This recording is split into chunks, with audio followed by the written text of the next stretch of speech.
आप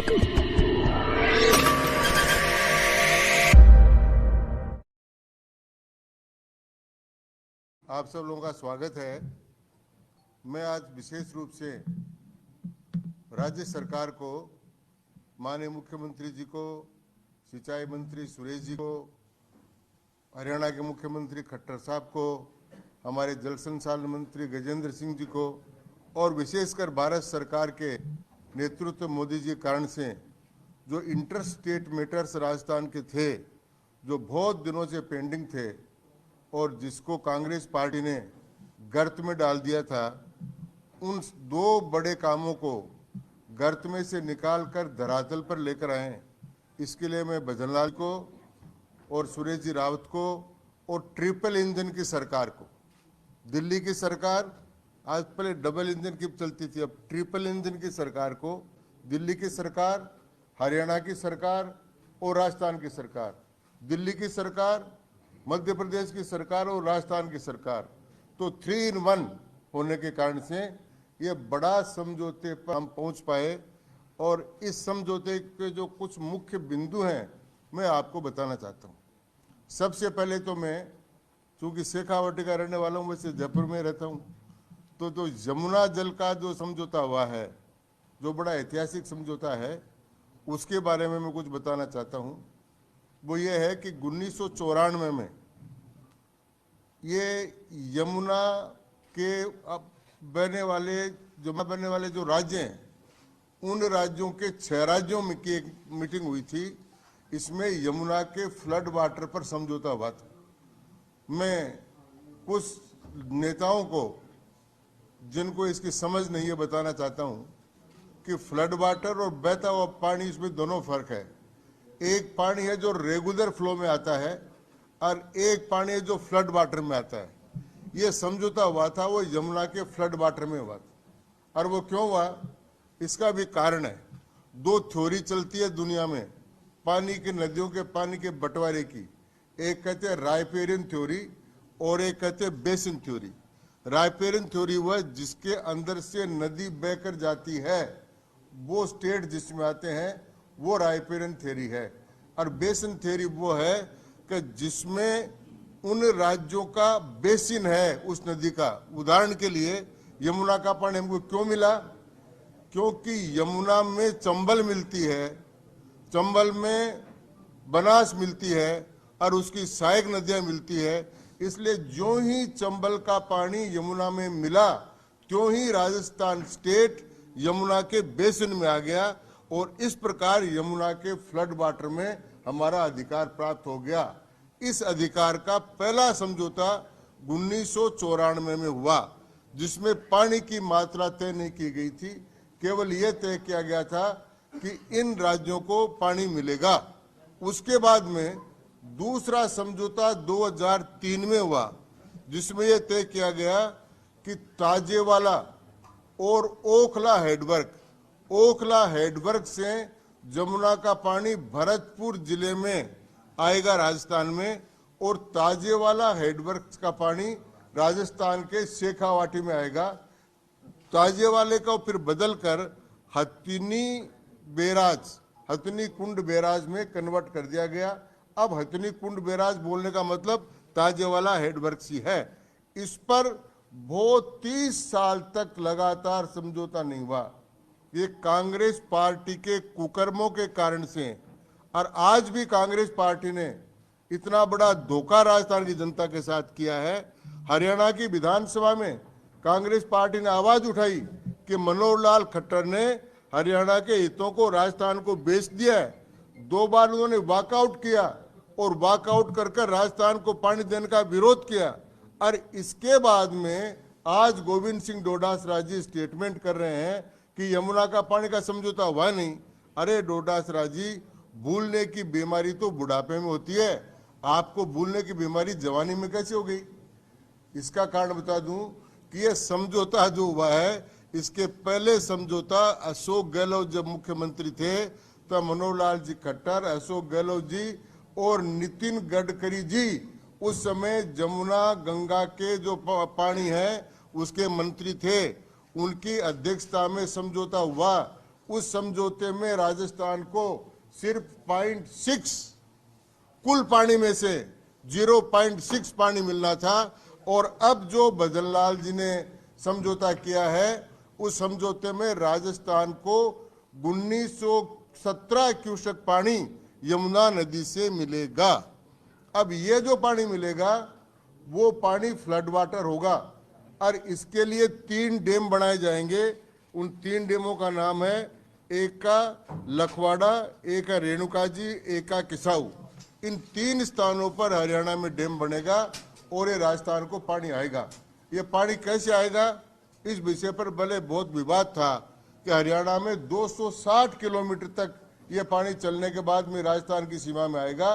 तो 260 किलोमीटर हरियाणा सरकार यहाँ पर नहर बनाने के लिए तैयार नहीं थी, इसलिए पानी नहीं आ रहा था। लेकिन अब फिर नितिन गडकरी जी की अध्यक्षता में और अब सेंट्रल वाटर कमीशन की देखरेख में माननीय गजेंद्र सिंह जी के नेतृत्व में राजस्थान और हरियाणा के मुख्यमंत्रियों ने मिलकर यह तय किया कि ये पानी आएगा पाइपों के द्वारा।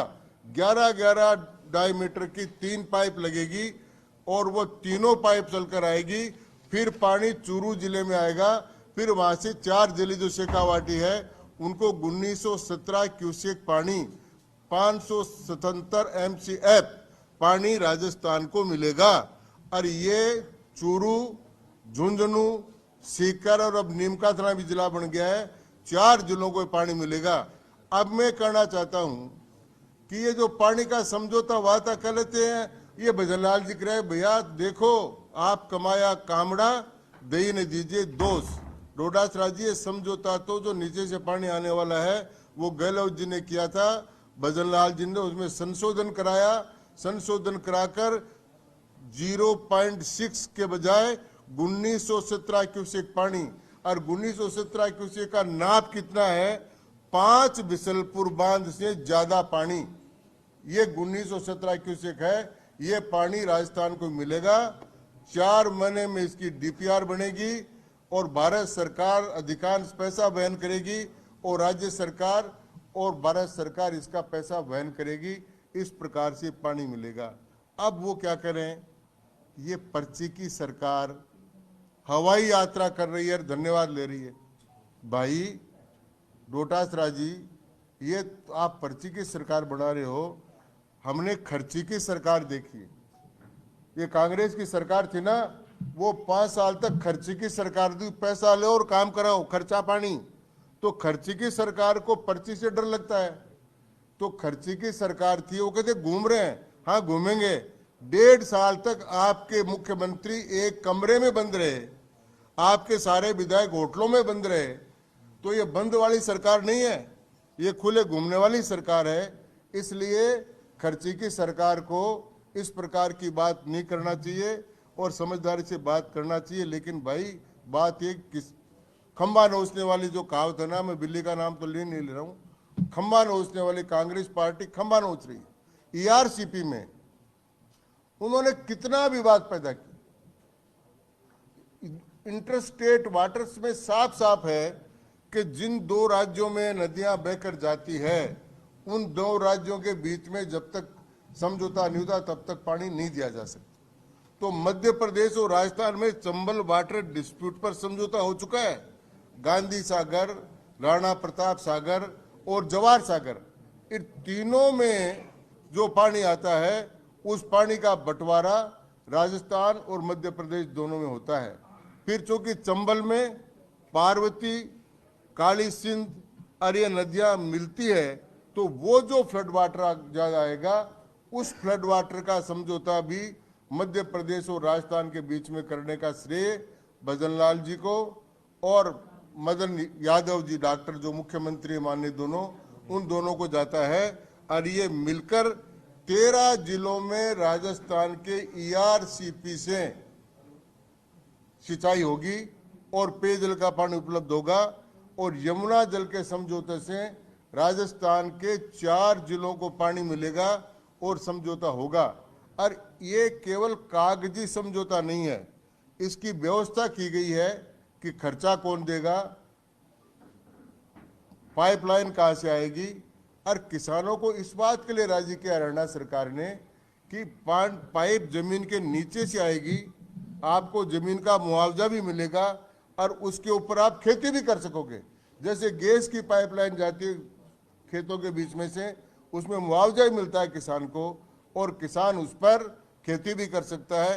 उतना सारा अधिकार देकर ये आ रहा है। तो इसलिए अब ये समझ रहे हैं कि भाई इन 13 में भी पानी आ गया और उन 4 में भी पानी आ गया, 17 जिलों में पानी आ गया, तो बोलने के लिए कुछ है नहीं। तो इसलिए इस प्रकार की बात करते हैं। मैं धन्यवाद देना चाहता हूं। इंटर स्टेट मैटर्स पर अगर किसी ने धोखा दिया राजस्थान को तो वो कांग्रेस पार्टी की सरकार है। मैं याद दिलाना चाहूंगा आप लोगों को, इराडी कमीशन, हरचंद सिंह लोंगेवाला और राजीव गांधी का अकॉर्ड हुआ था। उस अकॉर्ड में समझौता हुआ था, पहले ये था कि ये जो सतलज, रावी और उसका ब्यास, इन तीनों का पानी है, उसमें 8.6 पानी राजस्थान एमएएफ राजस्थान का होगा और 8.6 एमएएफ पानी पंजाब का और हरियाणा का होगा। उस समझौते के अंतर्गत ये कहकर कि राजस्थान में अभी इसका सारा सिस्टम तैयार नहीं है, 0.6 एमएएफ वाटर, शिवचरण माथुर जी जो कांग्रेस के मुख्यमंत्री थे, उन्होंने राजस्थान के पानी को पंजाब के सामने सरेंडर कर दिया था और आज भी वो पानी सरेंडर है। इसलिए इंटर स्टेट मैटर्स पर, इंटर वाटर डिस्प्यूट्स पर अगर किसी को धोखा देने का काम किया है तो कांग्रेस पार्टी ने किया है। और ये जो आज प्रेस कॉन्फ्रेंस करके गोविंद सिंह जी डोटासरा बोले हैं, उन्होंने अपनी झेप मिटाई है। और मैं कहना चाहता हूं कि उनको आगे बढ़कर इस समझौते का स्वागत करना चाहिए। और ये समझौता एक ऐतिहासिक समझौता है और राजस्थान की काया पलट करने वाला समझौता है। इन्हीं बातों के साथ मैं अपनी बात समाप्त करता हूं और माननीय मंत्री जी को कहना चाहूंगा कि वो कुछ कहना चाहे तो इसमें कहें। सारी बातें तो आदरणीय घनश्याम जी भाई साहब ने बता दी। मैं तो आप सब लोगों का धन्यवाद देता हूं कि आप सब लोग पधारे, सारा विशेष में आ गए। आप लोग कोई प्रश्न पूछना चाहो? हाँ, मेरा सवाल है। हाँ, आपका तो होगा ही, मुझे पता ही है, आपका तो होना ही है। बोलो।